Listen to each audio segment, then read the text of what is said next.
श्री शिवाय नमस्तुभयम। दोस्तों, जैसा कि आप सभी लोग जानते हैं कि 25 जनवरी 2026 यानी रविवार को पड़ रही है माघ महीने की शुक्ल पक्ष सप्तमी तिथि, जो बहुत ही खास है।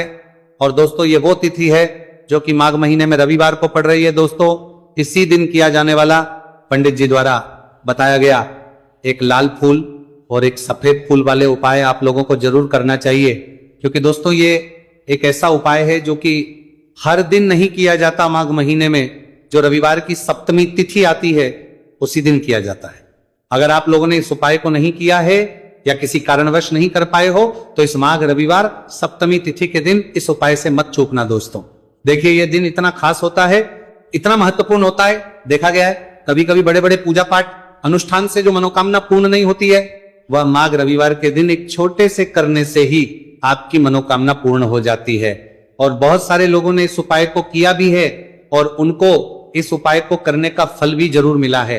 अगर आप लोग भी इस उपाय को इस रविवार के दिन करना चाहते हैं तो आप इस उपाय को पहले अच्छे से समझ लेना, सुन लेना, उसके बाद करना। आपको इस उपाय का फल जरूर मिलेगा, आपकी सभी मनोकामनाएं पूरी हो जाएंगी। दोस्तों, हम आपको यहाँ पर बता दें कि ये जो एक लाल फूल और एक सफेद फूल वाले उपाय है, ये उपाय पंडित जी ने अपनी अभी की सीहोर की कथा में ही बताया है। उपाय को करने से आपके घर में चाहे किसी भी प्रकार की दोहक और समस्या क्यों ना चल रही हो, आपको उसका कारण भी नहीं पता है कि भाई ये समस्या किस कारण से चल रही है, उसका कुछ भी कारण हो सकता है। जैसे पितृदोष हो सकता है, काल सर्प दोष हो सकता है, या किसी भी तरह का मंगल दोष भी हो सकता है, और भी बहुत तरह के दोष होते हैं, कुछ भी हो सकता है।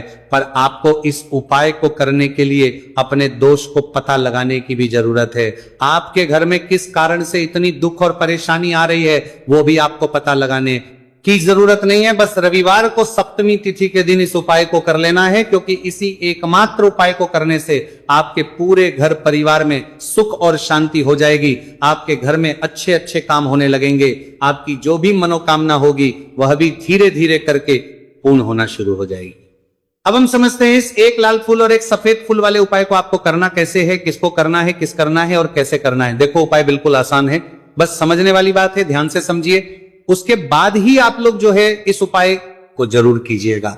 सबसे पहली चीज हम लोग ये समझते हैं कि इस एक लाल फूल और एक सफेद फूल वाले उपाय को इस आने वाली रविवार सप्तमी तिथि के दिन किसको करना है। तो देखिए, इस उपाय को घर के सभी सदस्यों को करने की बिल्कुल भी जरूरत नहीं है। घर में से कोई एक मुख्य बड़ा सदस्य इस उपाय को करेगा तो उस घर परिवार के सभी सदस्यों को इस उपाय को करने का फल मिल जाएगा।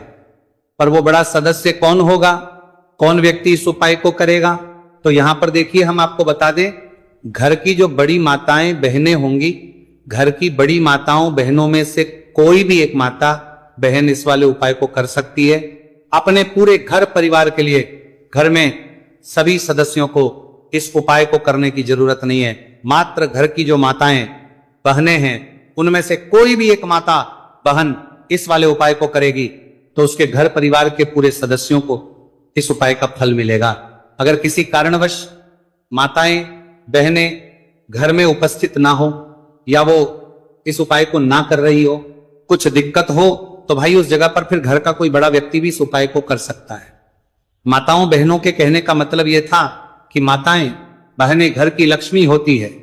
जब घर की लक्ष्मी कोई उपाय करती है तो निश्चित ही भगवान शिव जी जल्दी प्रसन्न होते हैं और उपाय का फल में बहुत जल्दी और बहुत बड़ा करके भी यहां पर देते हैं। तो आप लोग ये बात समझ गए होंगे।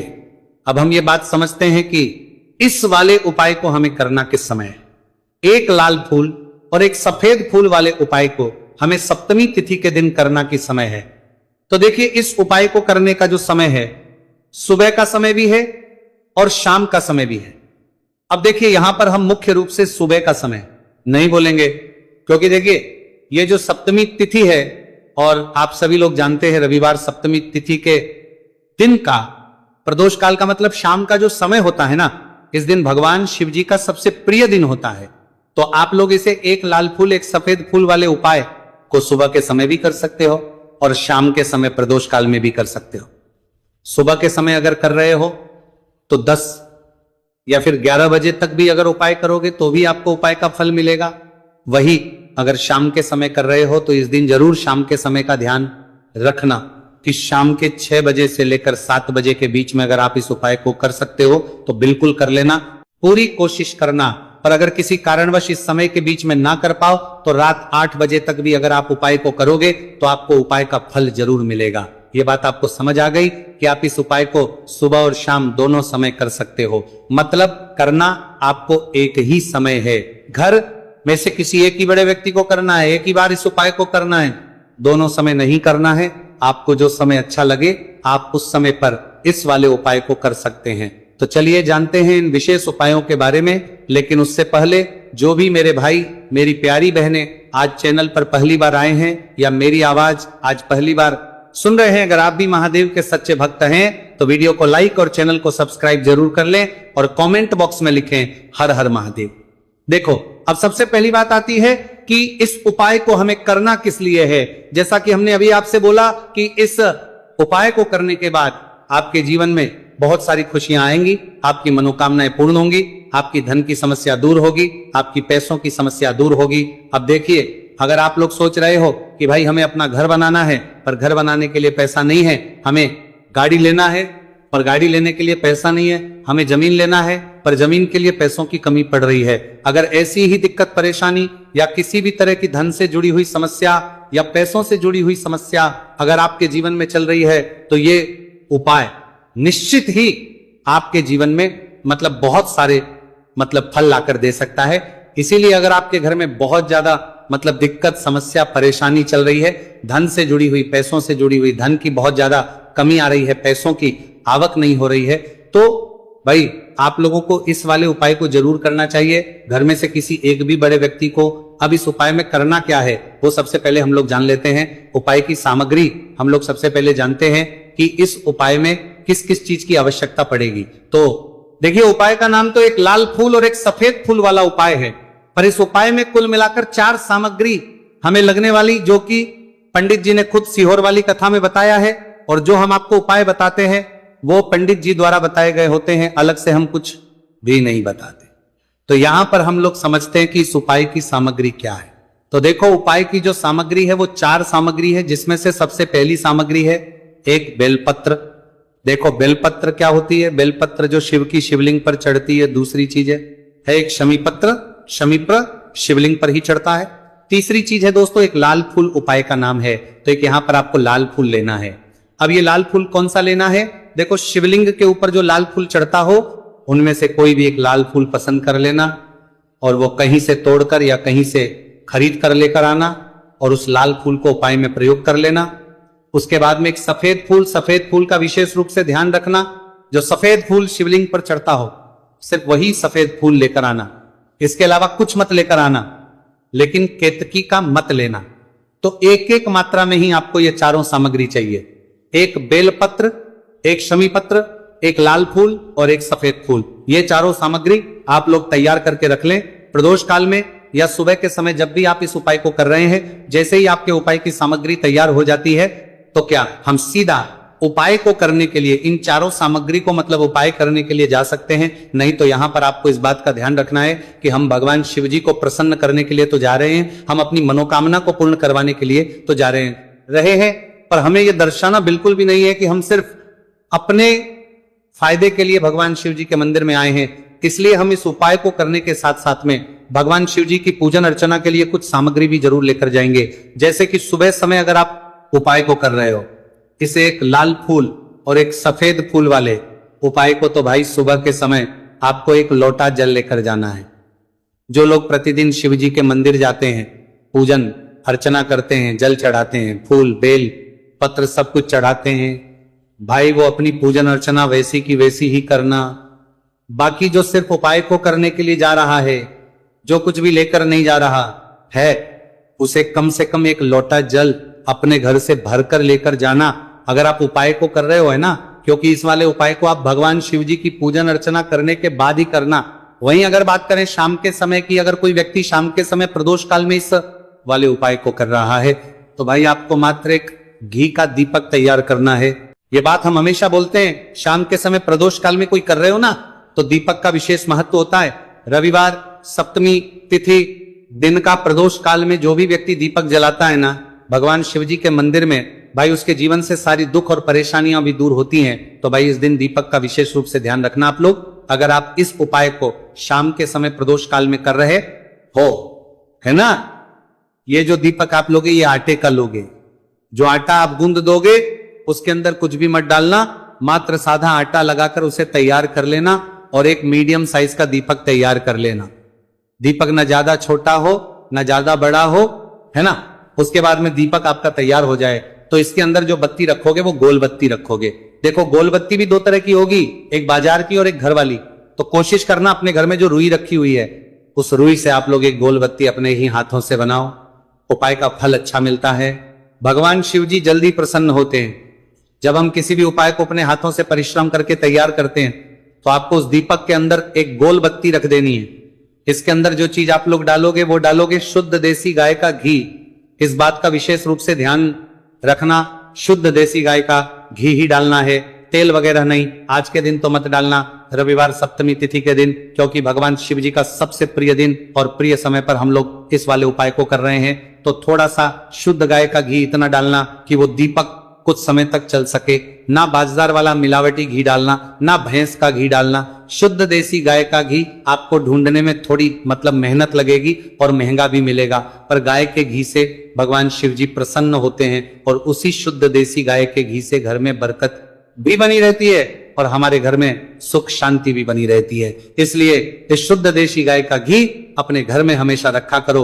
वो भगवान शिव जी के कार्यों में भी उपयोग में आता है और उपायों में भी हम लोग प्रयोग कर सकते हैं। तो यहाँ पर आपकी सारी तैयारियां हो चुकी है। उपाय को करते समय शुद्धता का विशेष रूप से ध्यान रखिएगा। सुबह कर रहे हो तो भाई सुबह तो आपको स्नान करना ही करना है। बाकी शाम को कर रहे हो तो शाम को मात्र हाथ मुंह धोकर भी आप लोग इस वाले उपाय को कर सकते हो। कोई दिक्कत वाली बात नहीं है भाई। उपाय की पूरी सामग्री तैयार कर और पूजन सामग्री लेकर आपको भगवान शिव जी के मंदिर पहुंचना है, जो आपके घर के पास में हो, जहां पर शिवलिंग विराजित हो, शिवालय हो, वहां पर आप लोगों को पहुंचना है। और जैसे ही आप भगवान शिव जी के मंदिर में पहुंचते हो वहां पर आप जाकर ही उपाय शुरू नहीं करना है। पहले आपको भगवान शिव जी की पूजन अर्चना करना है। पूजन अर्चना कैसे करोगे? सुबह के समय गए हो तो एक लोटा जल वगैरह जो भी पूजन सामग्री लेकर गए हो, उससे पहले पूजन सामग्री आप लोग मतलब पूजन भगवान शिव जी की कर लो। जो व्यक्ति सिर्फ एक लोटा जल लेकर गए वो शिव जी के शिवलिंग पर मात्र एक लोटा जल एक धारा से धीरे धीरे करके चढ़ा लो। अपनी पूजन अर्चना आप लोग जो है पूरी कर लो पहले। उसी के बाद अगर आप शाम के समय कर रहे हो तो पहले जाकर बैठना है।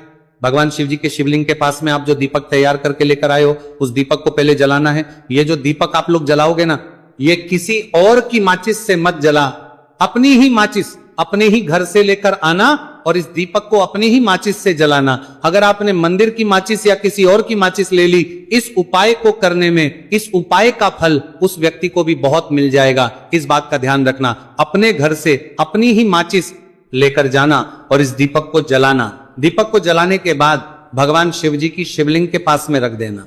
शिवलिंग के इतना पास में मत रखना कि शिव जी को आंच लगे, थोड़ी सी दूरी बनाकर ही जो है इस दीपक को शिवलिंग के पास में आप लोग रख दीजिएगा। अब जैसे ही आपकी पूजन अर्चना हो जाती है, भगवान शिव जी के शिवलिंग के सामने या आसपास कहीं पर भी बैठ जाइए उपाय को करने के लिए। और उपाय को करने से पहले आप लोग अपनी वो चारों पूजन सामग्री निकाल लीजिए। उपाय की जो सामग्री है वो निकाल लीजिए और भगवान शिव जी के शिवलिंग के ऊपर एक माता अशोक सुंदरी जी का स्थान देख लीजिए। माता सुंदर जी का जो स्थान होता है वो जलाधारी के ऊपर होता है। जलाधारी के बिल्कुल बीचों बीच में होता है। आप लोगों ने देखा भी होगा शिवलिंग की जलाधारी होती है। जलाधारी के बिल्कुल बीचों बीच का जो स्थान होगा वो माता अशोक सुंदर जी का स्थान होगा, क्योंकि यहीं पर हमें ये जो है उपाय को करना है। सबसे पहली चीज, अब हम उपाय को करना शुरू करते हैं। आप सबसे पहले अपनी एक बेलपत्र उठा लो। एक बेलपत्र को आपको माता अशोक सुंदरी जी वाले स्थान पर सबसे पहले समर्पित करना है। बेलपत्र की डंडी का मुख होगा जलाधारी की तरफ, जहां से जल बहता है और नीचे गिरता है, और बीच वाली बड़ी पत्ती का मुख मतलब शिवलिंग की तरफ होगा। इस तरीके से आपको इस बेलपत्र को माता अशोक सुंदरी जी वाले स्थान पर समर्पित कर देना है। उसके बाद में अपनी एक शमी पत्र उठा लो जो आप उपाय के लिए लेकर आए हुए हो। शमी पत्र को उठाकर शमी पत्र की भी जो डंडी का भाग होगा वो जल की तरफ करके, जहां से जल बहता है नीचे गिरता है उस तरफ करके, और पत्ती वाला भाग शिवलिंग की तरफ करके इस शमी पत्र को भी उस बेल पत्र के ऊपर आपको समर्पित कर देना है। समर्पित करने के बाद अब आप ले लो अपना एक लाल फूल जो आप उपाय को करने के लिए लेकर आए हुए हो। इस लाल फूल का जो खिला हुआ भाग होगा, चाहे वो गुलाब का फूल हो, चाहे कोई सा फूल जो शिवलिंग पर चढ़ता हो, भाई उस फूल का जो खिला हुआ भाग होगा वो शिवलिंग की तरफ होगा। बाकी जो पीछे का भाग होगा फूल का वो जलाधारी की तरफ, जहां से जल बहता है नीचे गिरता है उस तरफ होगा। और आखिरी में आपका जो एक सफेद फूल बचा हुआ है, इस सफेद फूल को भी आपको लेना है और सफेद फूल का जो खिला हुआ भाग होगा वो शिवलिंग की तरफ होगा, जहां पर शिवलिंग रखा हुआ है उस तरफ होगा। और डंडी का भाग जलाधारी के पीछे की तरफ हो जाएगा। मतलब जो जहां से जल बहता है और नीचे गिरता है, जब आप एक बेलपत्र, एक शमी पत्र और एक लाल फूल, एक सफेद फूल चढ़ा रहे हो, तो उस समय आप लोगों को कांता भगवान या कांता चक्र का नाम लेते हुए ही जो है इस उपाय को करना है। और भगवान शिव जी और नारायण जी का स्मरण करते हुए ही, और माघ महीने की सप्तमी तिथि रविवार को पड़ जाए तो आप लोगों को 7 चावल के दाने वाला उपाय तो अवश्य ही करना चाहिए। इन दोनों का संयोग बहुत कम आता है।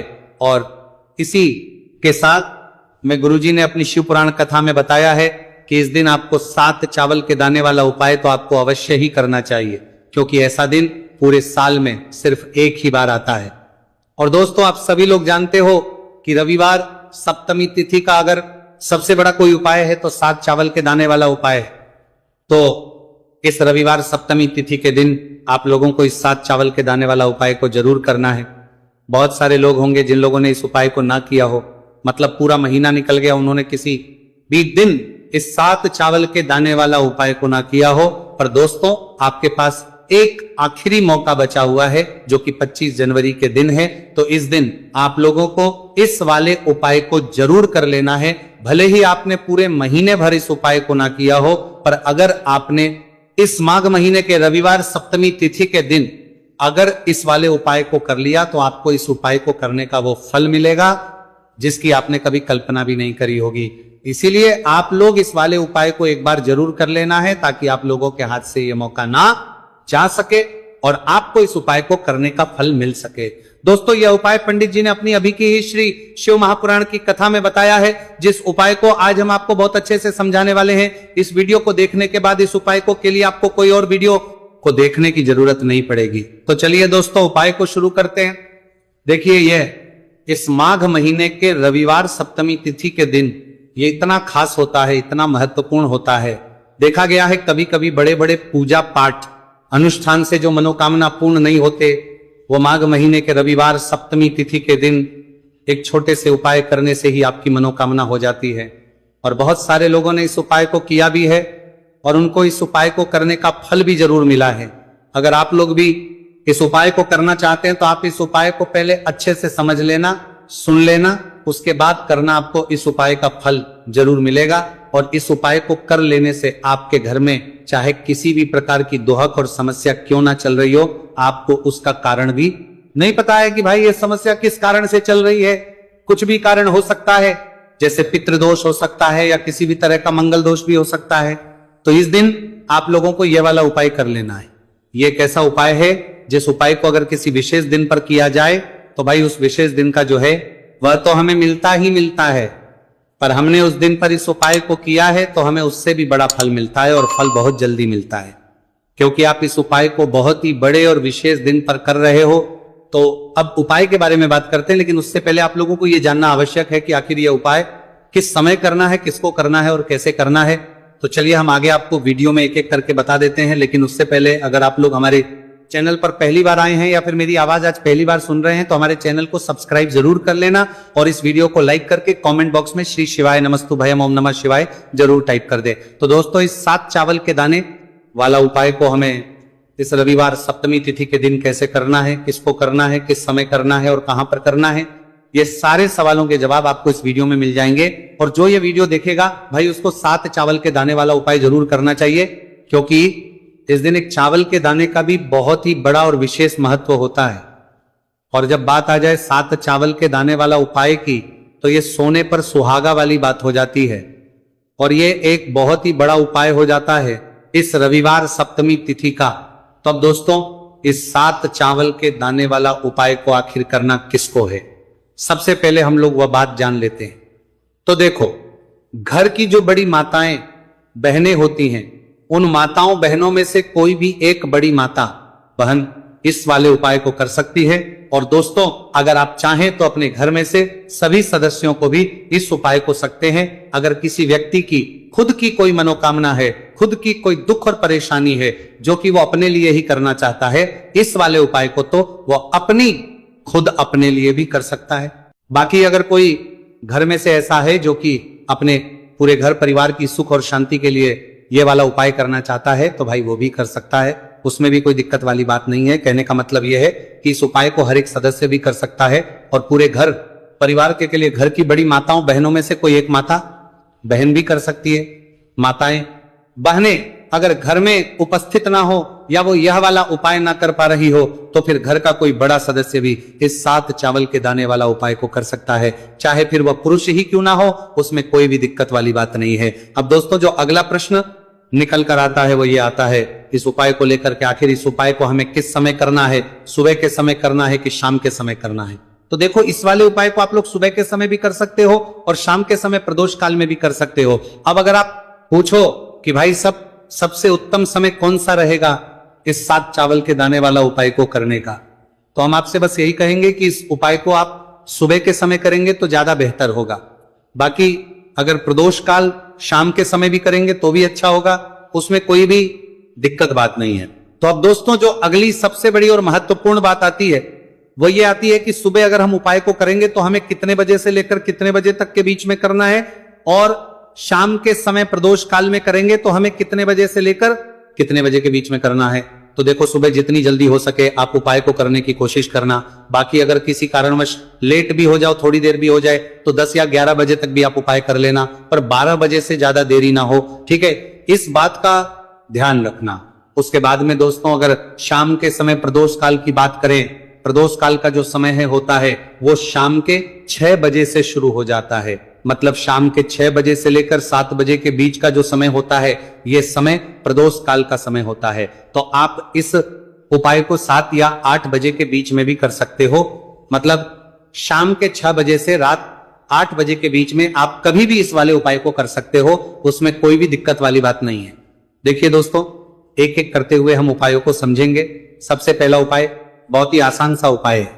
देखो, यदि आपको ऐसा लगता है कि बाबा आपकी सुन ही नहीं रहे हैं, बाबा आपकी मनोकामना परिपूर्ण कर ही नहीं रहे, आपने कई उपाय कर लिए, आपने इच्छाएं महादेव के सामने रख दी, लेकिन आपकी मनोरथ जो है वो परिपूर्ण हो ही नहीं रही है, और आप चाहते हैं कि वो मनोरथ जो आप कई दिनों से बाबा से मांग रहे हैं वो परिपूर्ण हो जाए, तो आपके जीवन के दुख तकलीफ है ये सब दूर हो जाए। देखिए, हो सकता है आपके घर में कोई कोर्ट केस चल रहा है या आपके घर में बहुत ज्यादा लड़ाई झगड़े चलते हैं, तो आपके घर में अगर शांति नहीं है, आपके घर में धन की कमी है, धन की वजह से आपके घर में बहुत ज्यादा लड़ाई झगड़े चल रहे हैं, तो आपकी तकलीफ दूर होने वाली है। स्वयं नंदी जी वाला यह विशेष उपाय है। नंदी जी के कान में कुछ बोलना है, नंदी जी के कान में इस प्रकार से बोलना है और आपकी मनोकामना परिपूर्ण हो जाएगी। देखो क्या क्या चीजें को लेनी है, पहले ये समझ लीजिए। आपको लेना होगा एक बेलपत्र, बेलपत्र 3 पत्ती होनी चाहिए, कहीं से भी खंडित नहीं होना चाहिए, ठीक है। बेलपत्र के साथ में आपको लेना है पीला चंदन, मात्र 1 बूंद, मात्र 1 बूंद, छोटी सी टिकी आपको लगानी है बेलपत्र में। इसीलिए थोड़ा सा ही पीला चंदन आपको लेना है और इस पीले चंदन के अंदर थोड़ा सा जल मिला देना है ताकि गीला हो जाएगा, पेस्ट के रूप में तैयार हो जाएगा। आ गई इतनी बात समझ में। अब आप क्या करना है, आपको साथ में लेना है 7 चावल के दाने। महादेव आप आपका साथ देने वाले हैं। इन 7 चावल के धनों से अब आपको क्या करना है, भगवान शिव के मंदिर में आपको जाना है। नंदी जी बैठे हैं, नंदी जी के पास में मतलब जो पैर उठा हुआ रहता है ना, नंदी जी का उस साइड आपको सीधे साइड आपको बैठना है। इस यहां पर जैसे ही बैठोगे, यहां पर आपको बेलपत्र लेना है और बेलपत्र की जो ये बीच की जो डंडी है, यहां पर आप मात्र पीले चंदन की एक बिंदी लगा देनी है। पीले चंदन की बिंदी लगा दी। अब ये जो ऊपर वाली जो पत्ती है, यहां पर एक एक करते हुए 7 चावल आपको रखना है, ठीक है। 7 चावल आपने ऊपर वाली पत्ती पर रख दिए। या देखो, एक प्लेट ले जाना, तो प्लेट के ऊपर आप बेलपत्र रख देना, फिर टिक्की लगा देना, फिर उसके बाद आप ये 7 चावल के दाने रख देना, ठीक है।